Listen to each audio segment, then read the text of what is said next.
What kind of force does it take to reshape an entire planet? To pulverize continents, carve canyons in days, and bury an entire civilization under miles of sediment? We're not talking about millions of years of slow erosion. We're talking about 370 days of pure hydraulic cataclysm, the Great Flood, the Mabbul in Hebrew, the original apocalypse story. To modern science, it's an impossible myth, a religious allegory that violates every law of physics, geology, and biology. But what if our understanding of the past is fundamentally wrong? What if the evidence is right in front of our eyes, screaming about a global catastrophe, but we're interpreting it through the lens of strict gradualism? Over the next 100 minutes, we're going to do something radical.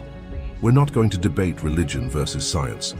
We're going to treat the account in Genesis 6 through 9 as a precise historical record, a logbook from a mass extinction event, and we're going to subject it to a hyper-realistic crisis simulation.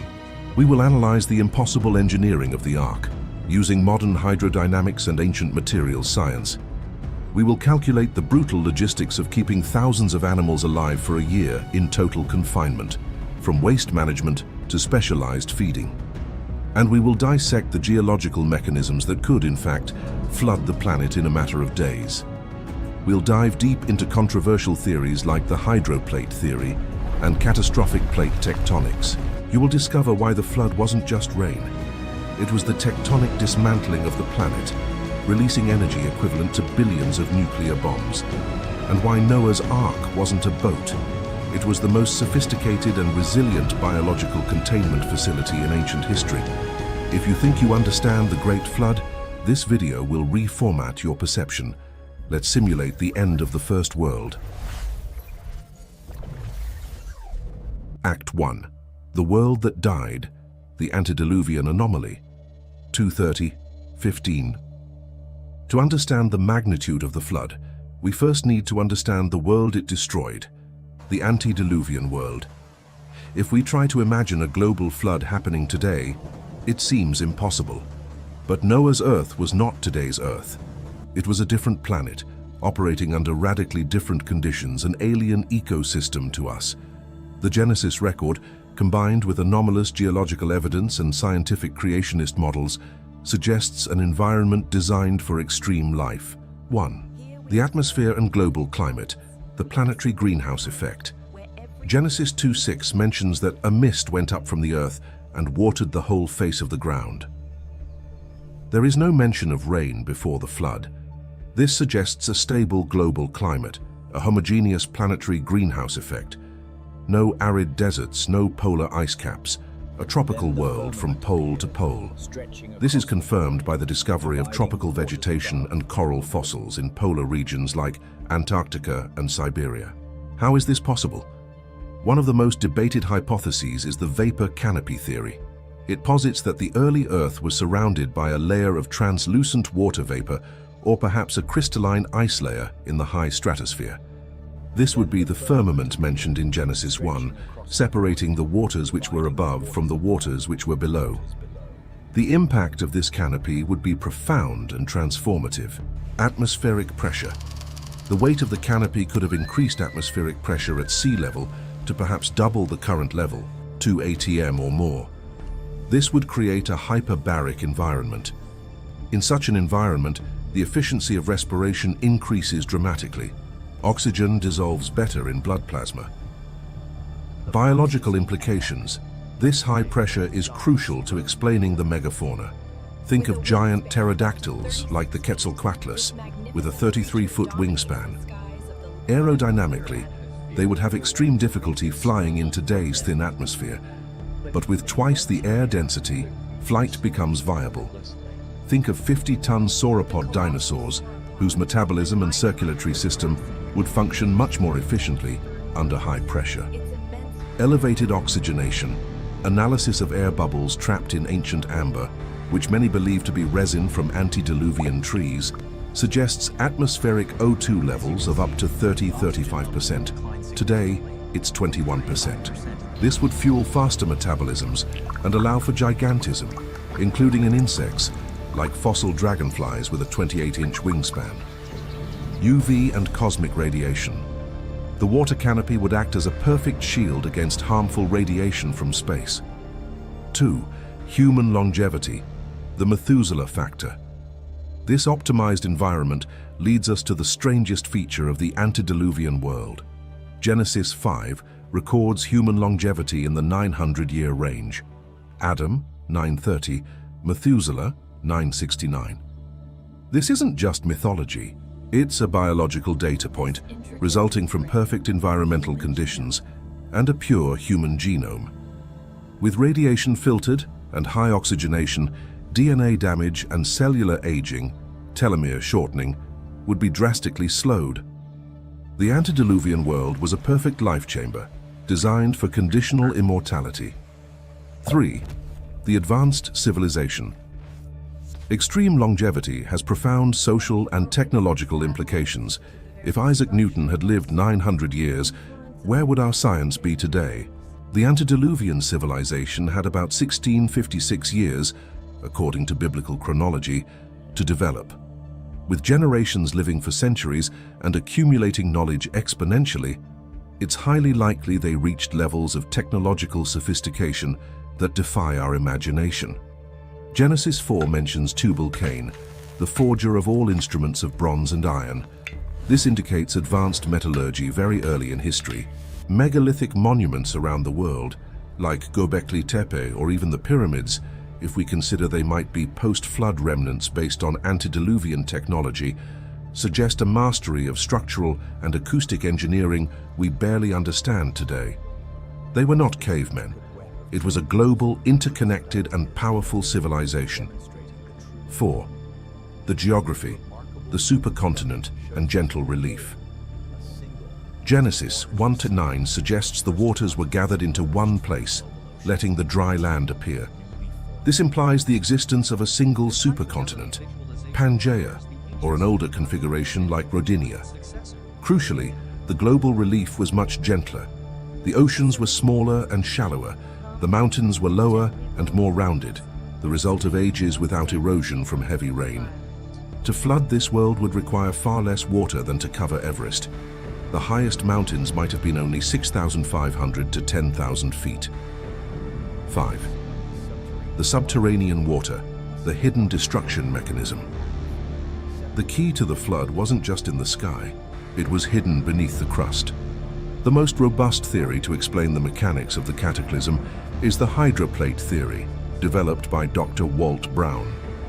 It posits that a significant portion of the Earth's water, perhaps up to half the volume of today's oceans, was sealed in vast interconnected subterranean chambers, about 10 to 12 miles below a thick continental granite crust.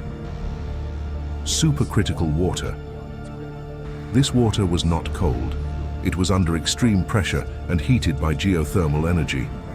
It likely existed in a supercritical state, a physico-chemical condition where water is neither liquid nor vapor, but a high-energy, high-density fluid capable of dissolving minerals like salt and quartz and generating explosive pressure.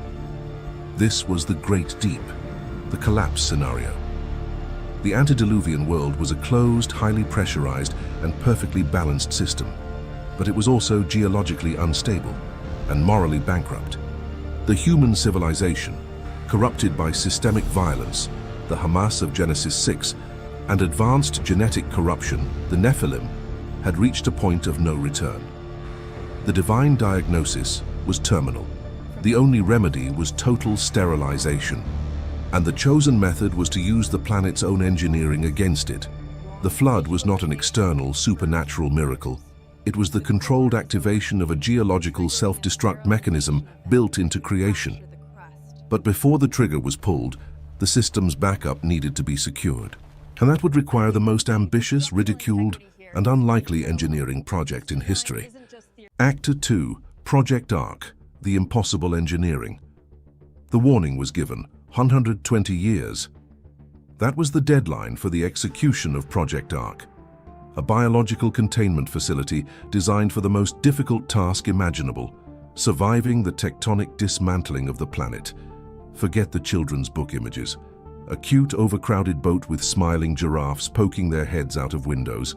The Ark was a brutalist, functional, massive structure designed with an intelligence that challenges modern naval engineering. 1. The technical specifications, Genesis 6:14-16. The instructions are precise, a divine blueprint. Dimensions, 300 cubits in length, 50 in width, 30 in height.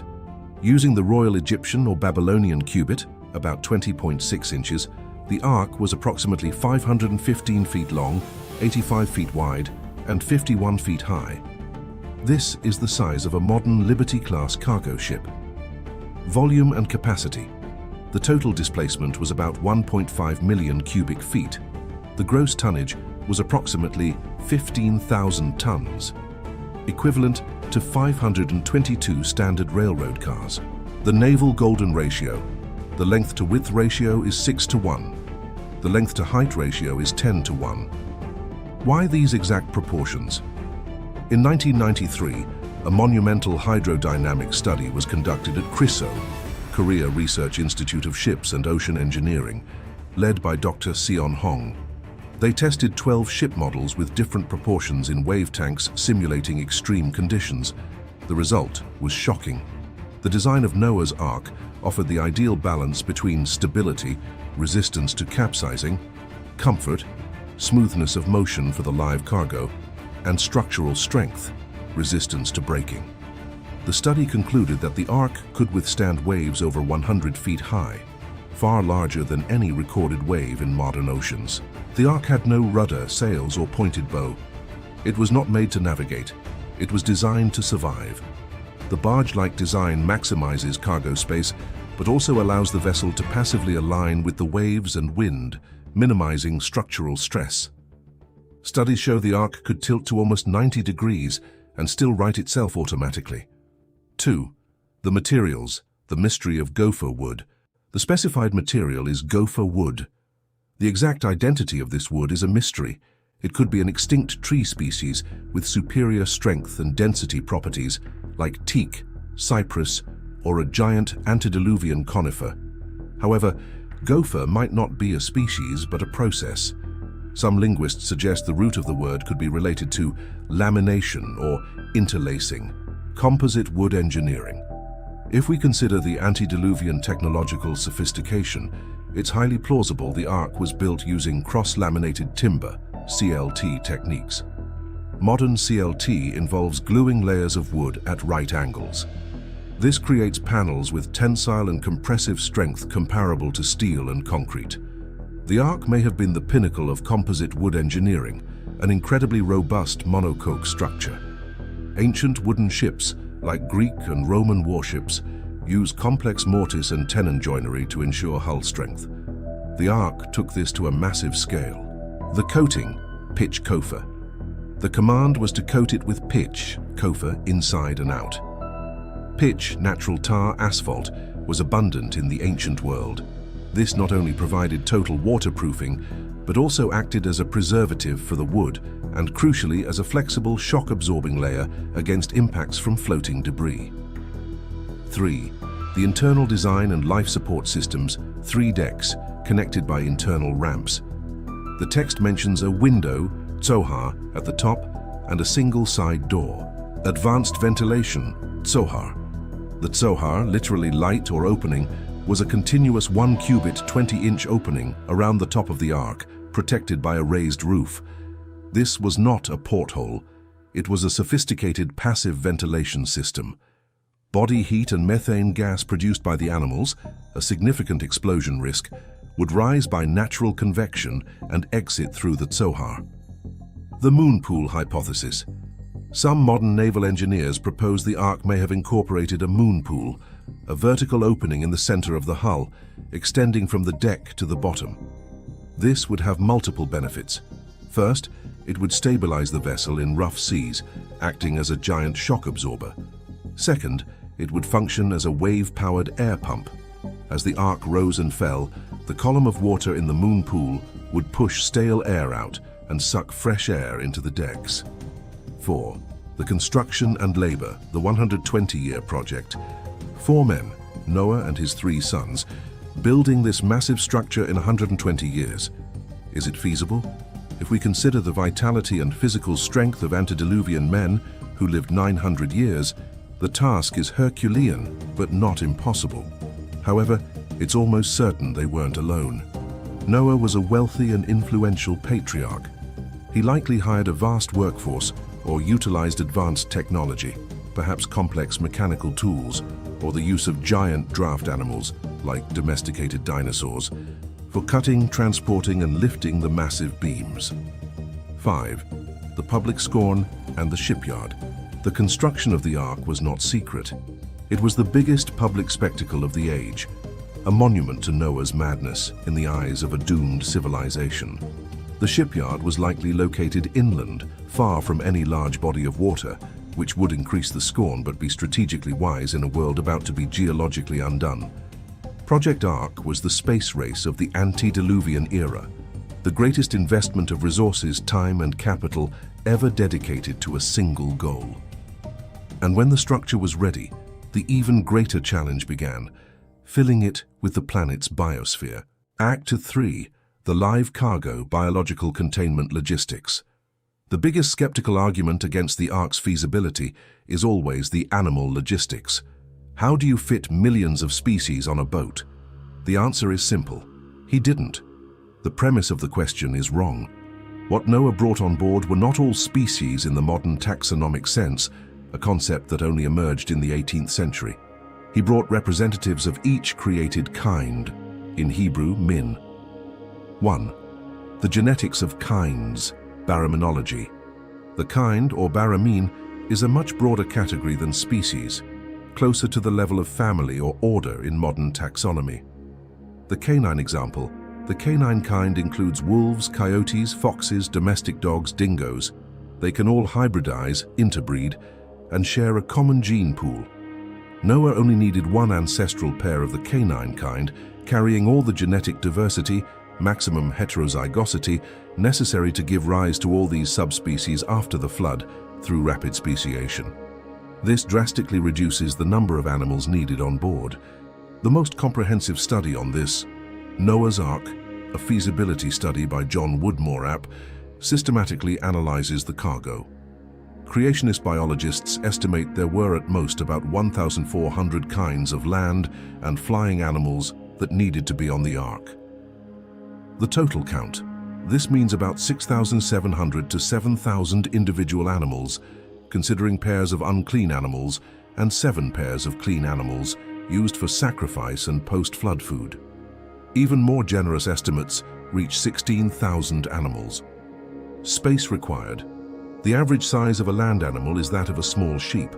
Woodmore calculates that 16,000 animals would occupy less than half the Ark's total volume. There was plenty of room. 2. What about the dinosaurs, the juvenile strategy? Yes, dinosaurs, called dragons or tannin in ancient texts, were on the Ark. But the selection strategy, natural or divine, focused on efficiency. Why bring a 40-ton adult Apatosaurus when a juvenile weighs only a few hundred pounds? Noah brought juvenile or adolescent specimens of all the large animals, including elephants and giraffes. They take up less space, eat less, produce less waste, and have their entire reproductive lives ahead of them after the flood. 3. The collection, the global survival instinct. How did Noah gather them all? He didn't need a global expedition. Genesis 6:20 says, "Two of every sort shall come unto thee to keep them alive." This implies a supernatural trigger in animal behavior, an emergency migration instinct, similar to what we see in animals that sense natural disasters, but on a global scale and directed with GPS-like precision to the Ark's location. The biosphere was summoned for backup. 4. Resource management, the math of feeding. The logistical challenge of feeding thousands of animals for 370 days is monumental. Let's look at the numbers. Food volume. Woodmore estimates the necessary food would occupy about 15% to 25% of the Ark's volume. The strategy would be to use dry, compacted foods, compressed hay, which takes up far less space than loose hay, grains, seeds. Specialized diets. What about animals with specific diets? Koalas, pandas. Many of these animals can survive on alternative diets in crisis situations. For carnivores, the strategy would involve dried meat, jerky, or slaughtering forage animals raised on board, like turtles, which are nutritious and easy to keep, or even large-scale insect farming. Drinking water. The need for water is estimated in the millions of gallons. This would occupy about 10% of the Ark's volume. However, the Ark likely had sophisticated rainwater collection systems on the roof, channeling fresh water directly into internal cisterns during the 40 days of torrential rain, drastically reducing the need for initial storage. 5. The X factor: metabolic optimization, hibernation, and torpor. This is the element that transforms the logistics from impossible to feasible. Hibernation is not a myth. It's a sophisticated survival mechanism present in hundreds of species of mammals, reptiles, and even birds. Environmental triggers. The conditions on the Ark were perfect to induce a state of widespread metabolic torpor. Near total darkness on the lower decks, extreme confinement, the constant, deafening sound of the storm, white noise, and the rhythmic motion of the waves. The extreme stress of the situation may also have triggered hormonal responses that initiated hibernation. The impact of hibernation. If most of the animals were hibernating, the impact would be dramatic. Food and water consumption would drop by up to 95%. Waste production would be minimal. Aggression between species would be neutralized. The Ark was not an active, noisy zoo. It was a silent, efficient biological stasis chamber. 6. Waste management and automation, the efficiency of design. Even with hibernation, 8 people needed to manage the operation. This requires a level of automation and intelligent design far beyond what we imagine for antiquity. Dung management, the biggest challenge. 16,000 animals produce tons of waste daily, if not hibernating. The internal design needed to handle this. Slatted and sloped floors, cages with slatted or sloped floors, allowing waste to automatically fall into collection pits or drainage channels below, without daily human intervention. Composting and methane gas. Waste could be managed through deep litter composting, mixing manure with sawdust, which reduces odor and volume. The methane produced could even be captured and used as an energy source for lighting or heating. Feeding automation, gravity-fed systems, food and water dispensers that could be refilled from central corridors without needing to enter each enclosure. Perhaps even irrigation systems to grow fresh fodder on board. The internal design of the Ark was a masterpiece of logistical efficiency, designed to minimize human labor and maximize the survival of the live cargo. 7 days before the cataclysm, the loading began. The biosphere entered the containment facility. On the final day, Genesis 7:16 records the point of no return, and the Lord shut him in. The hatch was sealed externally, the backup was secure, and the planet was ready for the reset. Act 4. Day 0. The activation of the Mabbul, the geological dismantling. 43, Rue 55 OQ. The 600th year of Noah's life, 2nd month, 17th day. The deadline expired.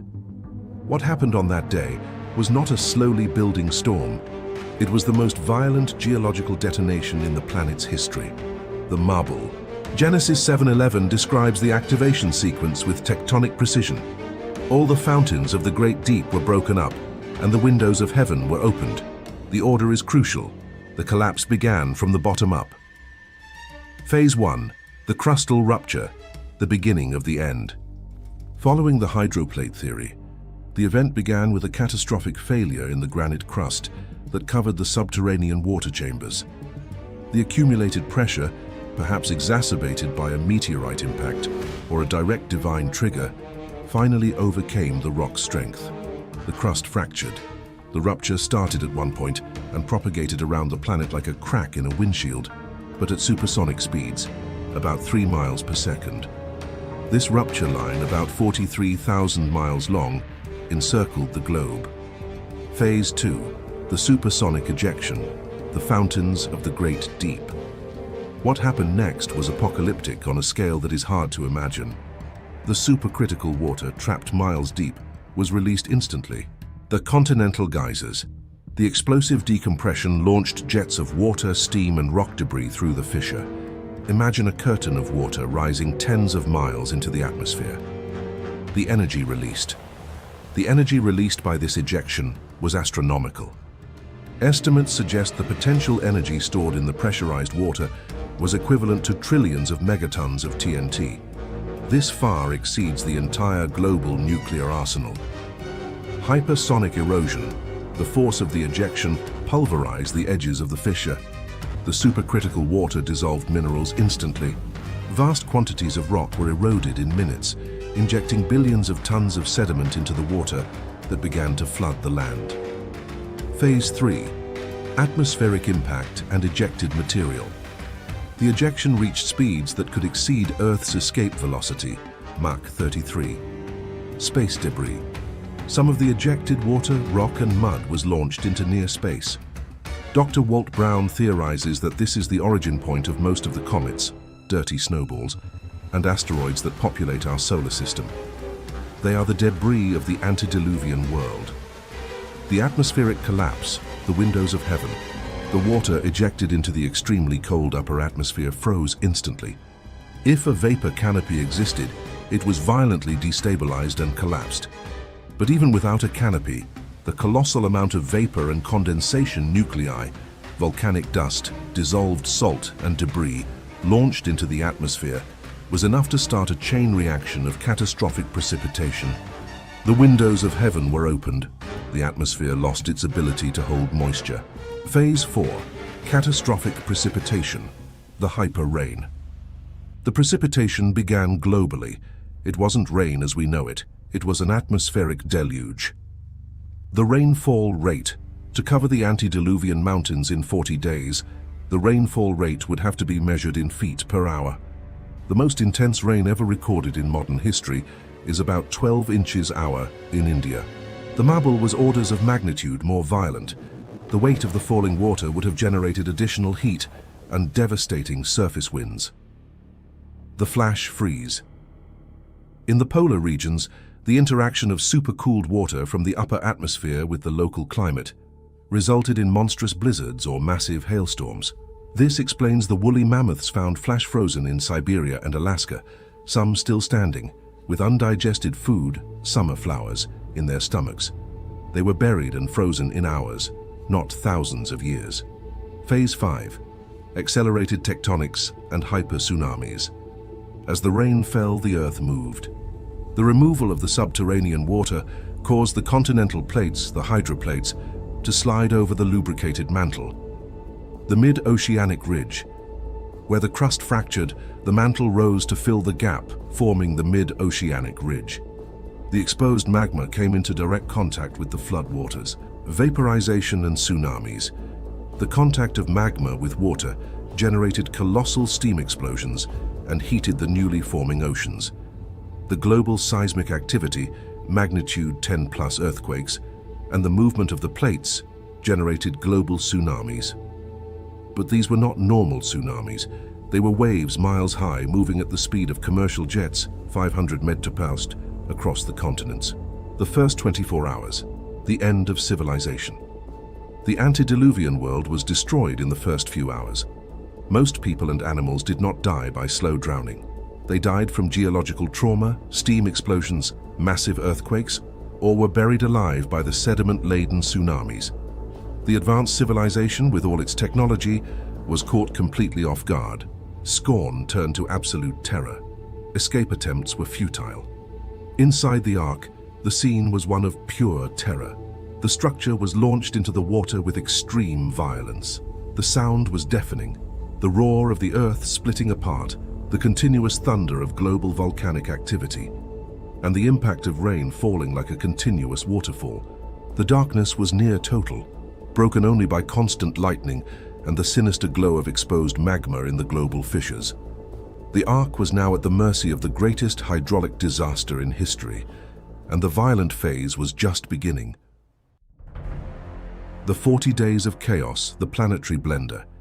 The first 40 days were the active, destructive phase of the flood. The continuous ejection of subterranean water and catastrophic precipitation raised the water level relentlessly. But the water wasn't rising peacefully. It was in constant chaotic motion, a planetary blender that reshaped the Earth's surface in real time. This was the period when most of the geological record we see today was formed, not millions of years of slow deposition, but hours and days of catastrophic hydraulic sedimentation. 1. Massive erosion and sediment formation. The violence of the water, hyper-tsunamis sweeping across continents repeatedly, hypervelocity ocean currents driven by the Earth's rotation and tectonic activity, and the rain itself, eroded the antediluvian landscape down to the bare rock. Billions of tons of soil, rock and vegetation were ripped up and mixed into the water column. The water became a thick, turbid slurry of sediment. And when this slurry began to settle, driven by extreme tidal cycles and seismic waves, it did so rapidly and in vast continental layers. 2. The dynamics of catastrophic sedimentation. Hydrologic sorting. The sediments did not settle randomly. They were sorted by the water according to their density, size, and shape. This explains why we find distinct, well-defined sedimentary layers, sandstone, shale, limestone, that extend for thousands of miles. The interfaces between these layers are generally flat and sharp, with no evidence of erosion or biological activity, like animal burrows or plant roots between them. This indicates continuous and rapid deposition, not millions of years separating the layers. Liquefaction. The pressure of the water and the constant seismic waves cause the liquefaction of the newly deposited sediments. Liquefaction occurs when water-saturated soil loses its strength and behaves like a liquid. This allowed the layers to bend, fold, and flow before they solidified into rock. It also explains the existence of clastic dikes, where pressurized sediment was injected vertically through overlying layers. 3.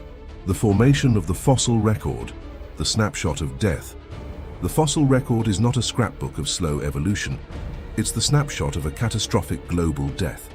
To fossilize an organism, specific conditions are required. It needs to be buried rapidly, deeply, and under pressure before it can decompose or be eaten by scavengers. The flood provided the perfect conditions on a global scale. Ecological zonation, the order of burial. The fossil record shows a general order. Bottom-dwelling marine organisms like trilobites in the lowest layers, fish higher up, amphibians and reptiles in the middle, mammals and birds at the top. The evolutionary interpretation sees this as a sequence of evolution over eons. The flood interpretation sees this as ecological zonation and differential mobility during burial.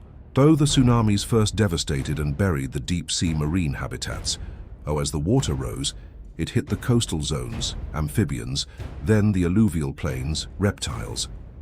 Finally, the most intelligent and mobile animals, mammals and birds, managed to flee to higher ground before being overcome by the rising waters. Humans, being the most intelligent and mobile, would have been the last to die, and their bodies likely floated and decomposed without being fossilized, explaining the scarcity of human fossils in flood layers. The Cambrian explosion and transitional fossils. The fossil record is characterized by the sudden appearance of complex, fully formed life forms, the Cambrian explosion, and the systematic absence of clear transitional fossils. If gradual evolution were true, we should find millions of intermediate forms, but we don't. What we find are distinct species that appear and disappear abruptly. From a flood perspective, the Cambrian explosion is simply the burial of the pre-flood, bottom-dwelling marine ecosystem. The lack of transitions confirms that the created kinds were buried together, not evolved from one another. Mass graveyards and death poses. We find vast fossil graveyards, like the Karoo Formation in South Africa, where billions of animals of different species are mixed and chaotically buried. Many fossils are found in the opistotonic posture, head and tail arched backwards, a classic sign of death by violent drowning and asphyxiation. Polystrate fossils, fossilized trees that cut vertically through multiple geological layers. If these layers represented millions of years, the top of the tree would have rotted away before the base was buried. They are direct evidence of the rapid deposition of multiple layers. 4. Rapid formation of fossil fuels. The vast antediluvian forests were ripped up and transported by the water. forming gigantic floating mats of vegetation. When these mats were buried under tons of sediment, the pressure and heat generated by tectonic activity and deep burial rapidly transformed this organic matter into coal and oil. Modern laboratory experiments confirm that coal and oil can be formed in weeks or months under the right conditions of heat and pressure, not millions of years. 5. Life on the Ark. Endurance in the chaos. Inside the Ark, the first 40 days were the ultimate test of its engineering. The structure was subjected to extreme forces, gigantic waves, hyper-tsunamis, impacts from floating debris, islands of ripped-up vegetation, massive tree trunks. The Ark's resilient design proved its worth. The constant motion may have been violent, but the hydrodynamic stability prevented disaster. The sensory terror. Noah's family was in total confinement, 8 people in semi-darkness, subjected to the deafening sound of the apocalypse outside, the smell of volcanic sulfur penetrating the structure, the extreme humidity, the noise of panicked animals before torpor fully set in. They were experiencing the acute trauma of being the sole survivors of a planetary genocide.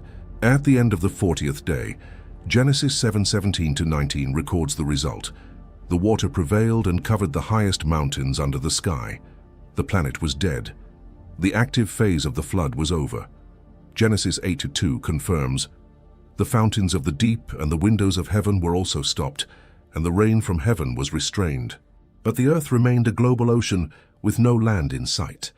The phase of waiting and geological recovery began. The 150 days of peak, the aquatic graveyard and tectonic reformation. With the end of the rain and the containment of the subterranean fountains, the water level reached its peak. Genesis 7:24 states that the waters prevailed upon the earth 150 days.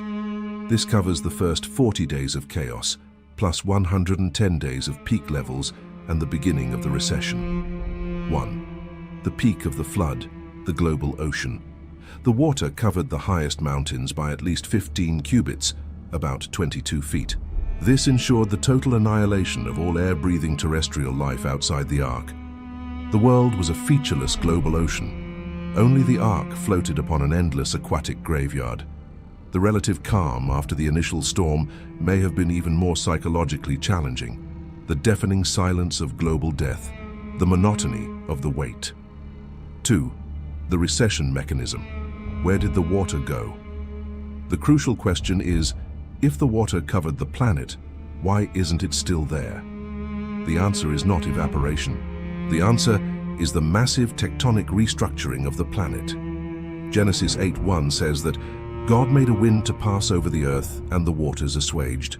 The wind aided in evaporation and water movement, but the primary mechanism was geological.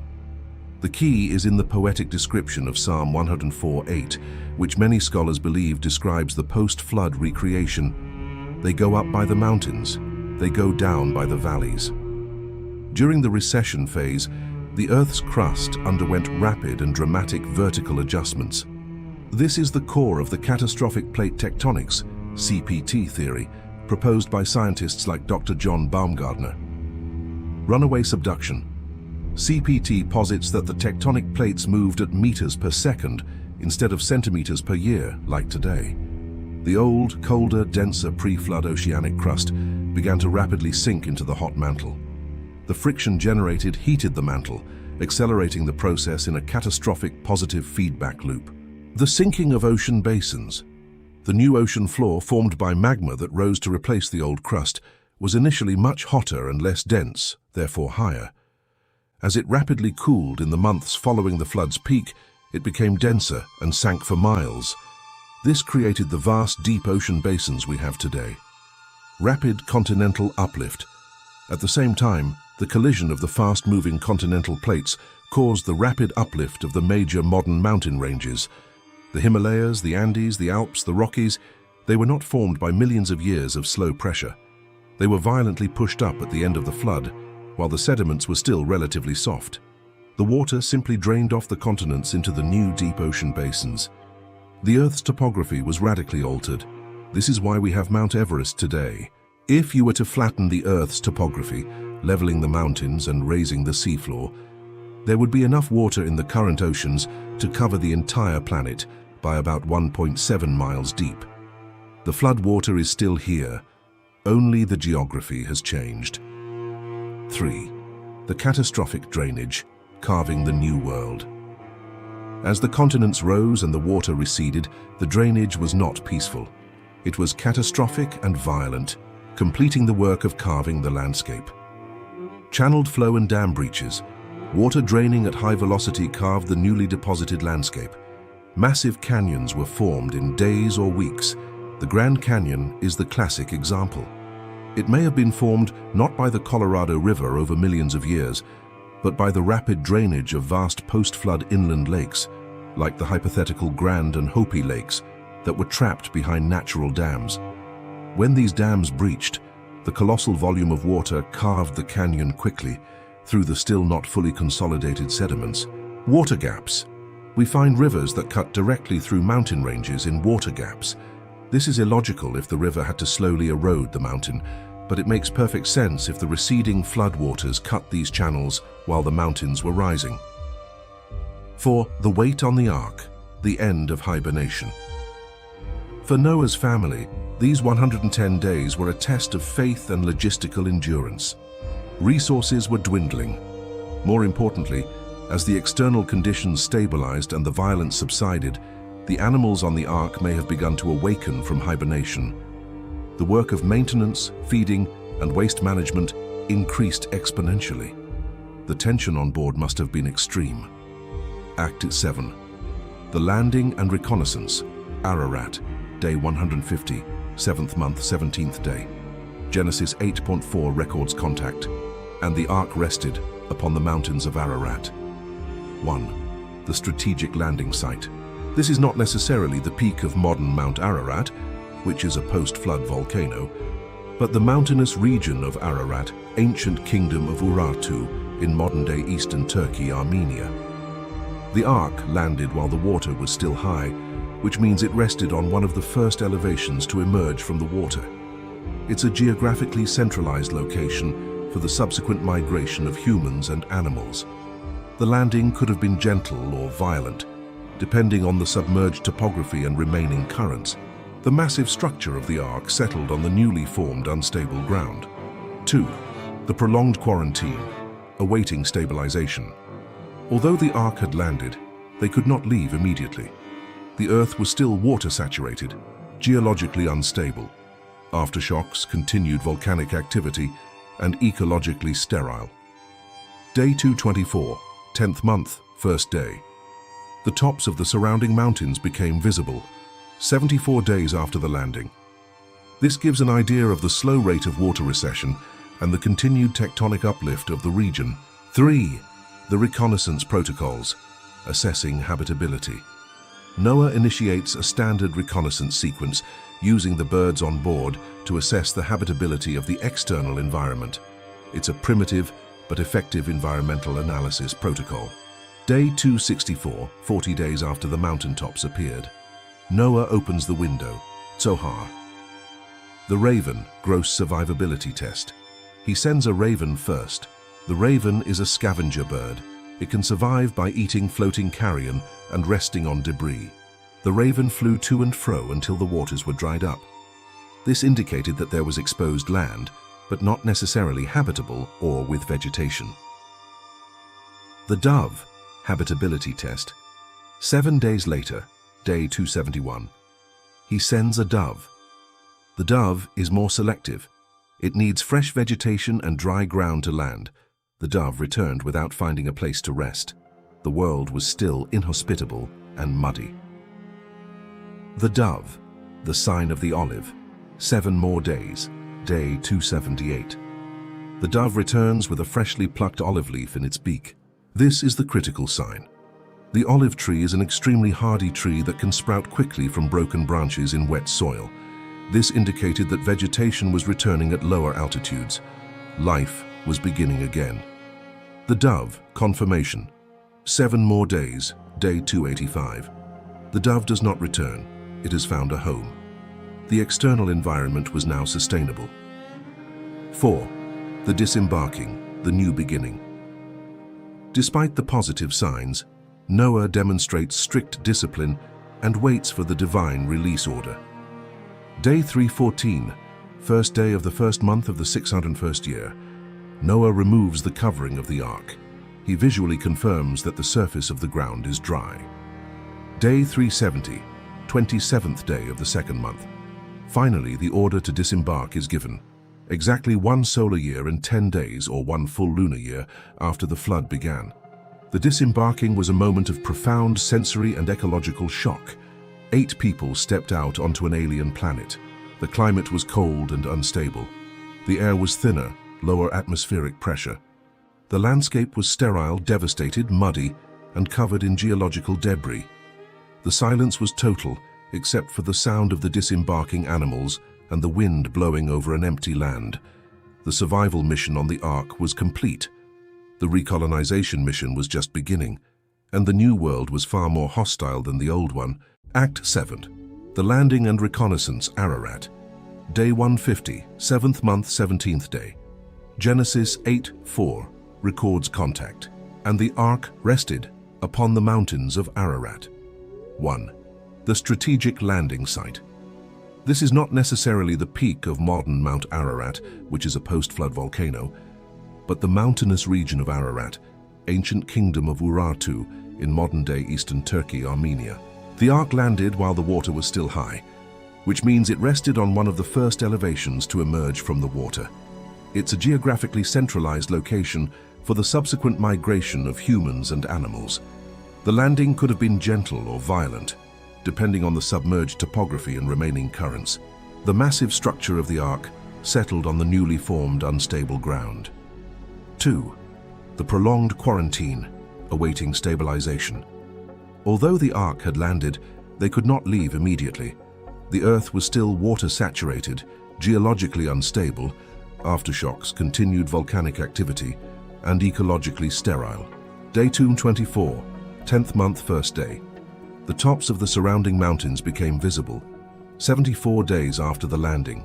This gives an idea of the slow rate of water recession and the continued tectonic uplift of the region. 3. The reconnaissance protocols, assessing habitability. Noah initiates a standard reconnaissance sequence, using the birds on board to assess the habitability of the external environment. It's a primitive but effective environmental analysis protocol. Day 264, 40 days after the mountaintops appeared. Noah opens the window, tsohar. The raven, gross survivability test. He sends a raven first. The raven is a scavenger bird. It can survive by eating floating carrion and resting on debris. The raven flew to and fro until the waters were dried up. This indicated that there was exposed land, but not necessarily habitable or with vegetation. The dove, habitability test.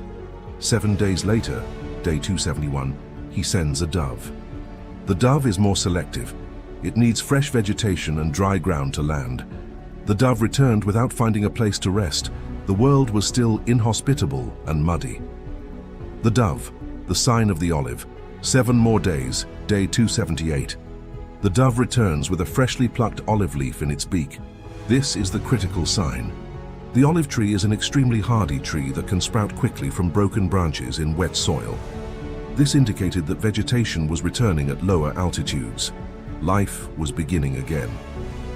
The dove, confirmation.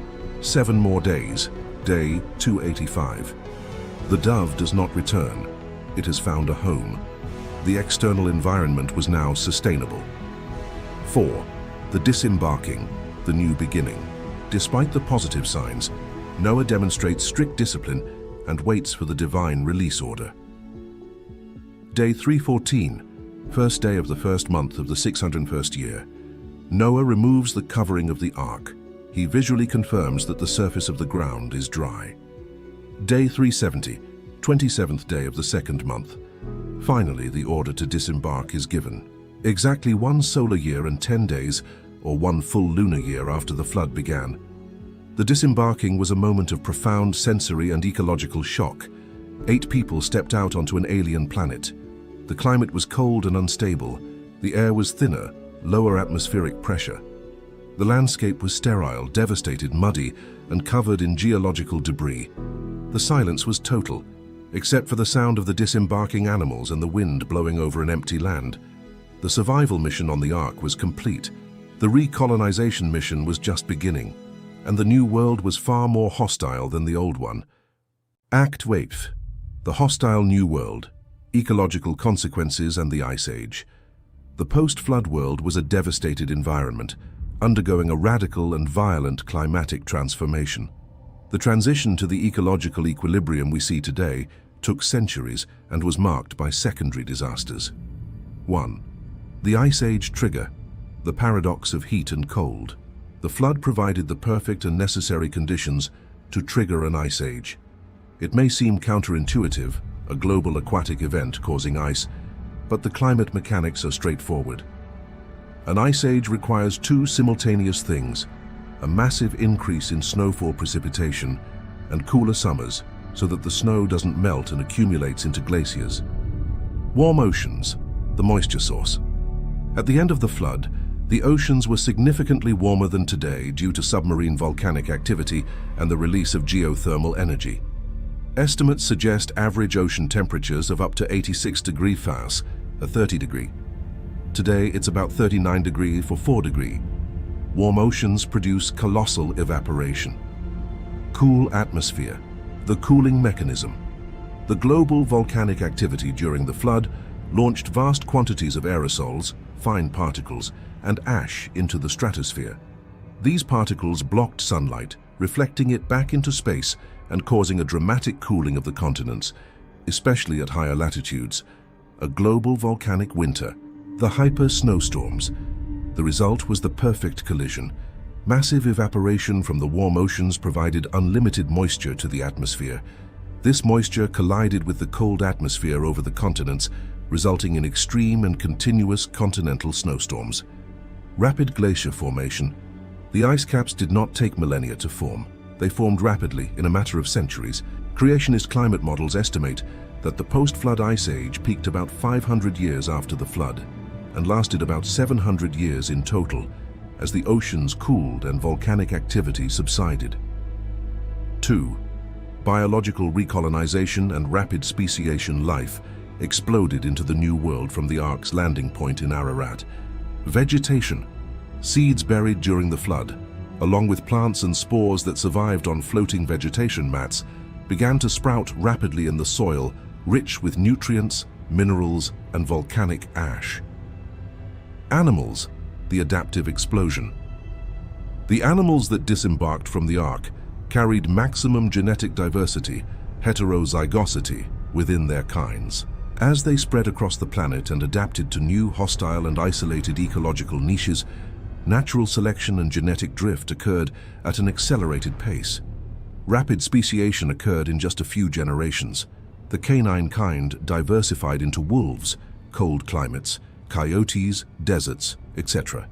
This is not macroevolution, the gain of new genetic information. It is the rapid expression of genetic variation already present in the Ark's ancestors. Global migration. Animals migrated using land bridges that were exposed during the Ice Age, when sea levels were significantly lower due to the water locked in the ice caps, like the Bering Strait connecting Asia to America. 3. The collapse of human longevity, the genetic bottleneck. Humanity faced the most hostile environment in its history. The protective atmospheric shield was gone. Cosmic radiation increased. The climate was unstable and violent. The diet changed radically. The impact on the human genome was immediate and severe. Longevity plummeted exponentially. From Noah, 950 years, to Shem, 600, to Eber, 464, to Peleg, 239, to Abraham, 175, to Moses, 120. In just a few generations, human life expectancy stabilized at the current level. The extreme genetic bottleneck of the Ark, 8 people, but effectively only 3 reproductive couples, also contributed to the loss of global genetic diversity and the increased expression of deleterious recessive mutations. Humanity survived, but was permanently weakened. 4. The new divine order, the Rainbow Covenant.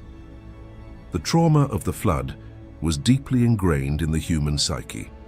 God establishes a new covenant, the Noahic covenant, with humanity and all of creation. The change in diet. Before the flood, humanity was vegetarian, Genesis 1:29. After the flood, permission to eat meat is given, Genesis 9:3, perhaps reflecting the scarcity of nutritious vegetation in the immediate post-flood environment and the need for a more calorie-dense diet in the cold Ice Age climate. The rainbow, the sign of the covenant, the promise that God would never again destroy the earth with a global flood. The rainbow, an optical phenomenon caused by the refraction of light in raindrops, is only possible if there is both rain and direct sunlight. Its appearance was visual confirmation that the Earth's climate and atmosphere had fundamentally changed. Act 9. The scars of the planet, global evidence of the cataclysm. If the flood was a global historical event, the evidence should be everywhere, and it is. But the interpretation of this evidence depends on the paradigm we use. Secular science uses uniformitarianism. The present is the key to the past, slow, gradual processes over millions of years. Biblical catastrophism sees the same evidence as proof of a massive, recent hydraulic event. What do we see when we look at the Earth through the lens of the flood? We see a planet scarred by water. 1. Continental sedimentary layers, the evidence of global water. About 75% of the Earth's continental surface is covered by sedimentary rocks formed by water deposition. We find vast layers of sandstone, shale, and limestone that extend for thousands of miles, crossing entire continents. Example: the Sock sequence. The basal sandstone layer, like the Tapete sandstone in the Grand Canyon, can be traced across North America and even onto other continents.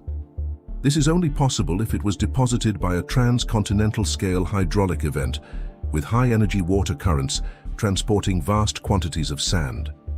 Local processes or slowly advancing oceans cannot explain this scale. 2. Marine fossils on high mountains. We find marine fossils, shells, ammonites, fish, on top of almost every major mountain range in the world, including the summit of Mount Everest. The secular explanation is that these mountains were seabeds millions of years ago and were slowly uplifted. The flood explanation is much more direct. The water covered these mountains, and they were uplifted rapidly at the end of the flood, while still covered with water and fresh marine sediments.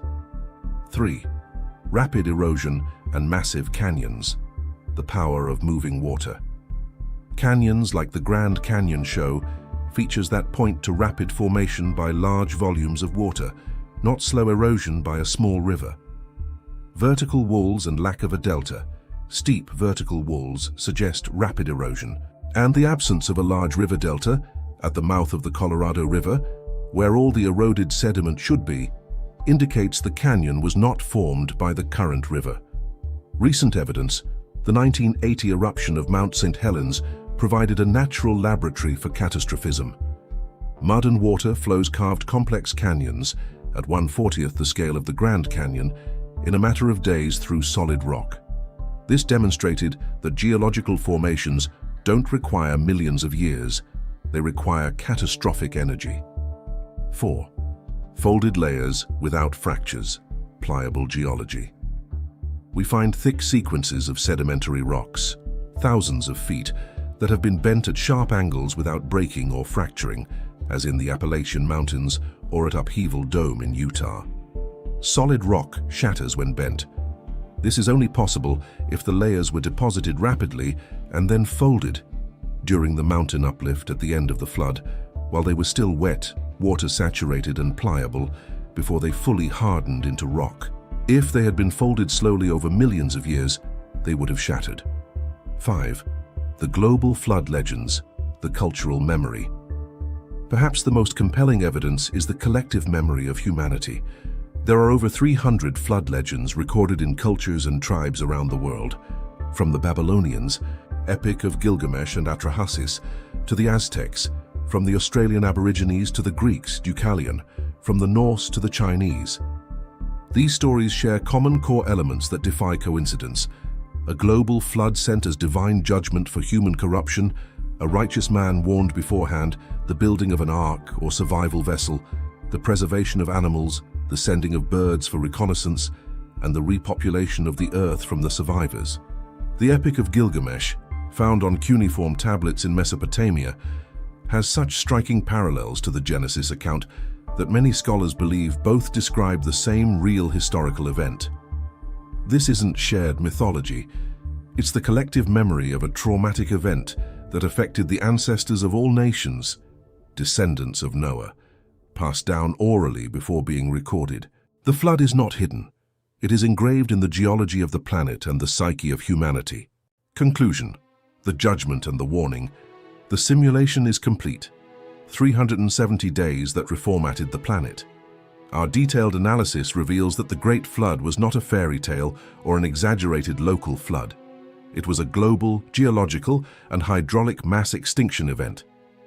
It was the logical result of the systemic failure of the first human civilization and the controlled activation of a planetary reset mechanism built into the Earth's structure. The engineering of the Ark, far from being primitive, was a brilliantly optimized solution for survival in catastrophic conditions that modern engineering can barely replicate. The internal logistics, while monumental, were feasible through intelligent design, metabolic optimization, hibernation, and a precise understanding of the genetics of created kinds. The geological evidence that surrounds us does not speak of millions of years of slow processes. It screams of a rapid, violent, and recent cataclysm. But beyond the science, geology, and logistics, the flood serves as the most severe historical reminder and a crucial prophetic warning. It is the reminder that human civilization, when it reaches a critical point of corruption, violence, and manipulation of the natural order, becomes unsustainable. The judgment is not arbitrary. It is the inevitable consequence of breaking the moral and physical order of the universe, and it is the prophetic warning. Jesus Christ used the flood as the exact model for the end times, Matthew 24. As it was in the days of Noah, so it will be at the coming of the Son of Man. Her time of technological advancement, systemic corruption, widespread violence, and crucially a false sense of security. A world obsessed with its daily routines, mocking the warnings and ignoring the signs of imminent collapse until the day the door shuts and the judgment begins. The Rainbow Covenant promised that the next global judgment would not be by water. The Apostle Peter, 2 Peter 3:10, reveals the method of the next reset: fire, the dismantling of the very elements with fervent heat, a nuclear purification of the planet. The flood proves that a global reset is possible, that it can happen quickly, and that when it happens, the only safety is in being inside the provided ark. History doesn't repeat itself exactly, but it rhymes. And the echo of the Mabbul resonates through the millennia, asking us the most important question of all. When the door shuts this time, which side will you be on? If this deep analysis has changed your understanding of the Great Flood and the catastrophic forces that have shaped our planet, leave a like and subscribe to the channel. The truth about our past is more radical than we imagine. What aspect of the ark's logistics or the flood's geological mechanism, like the hydroplate theory, did you find most compelling? And do you think we are underestimating the power of catastrophic events in Earth's history? Comment below. Let's analyze the evidence together. Until next time, and remember, the history that was buried under miles of sediment still speaks if we have ears to hear.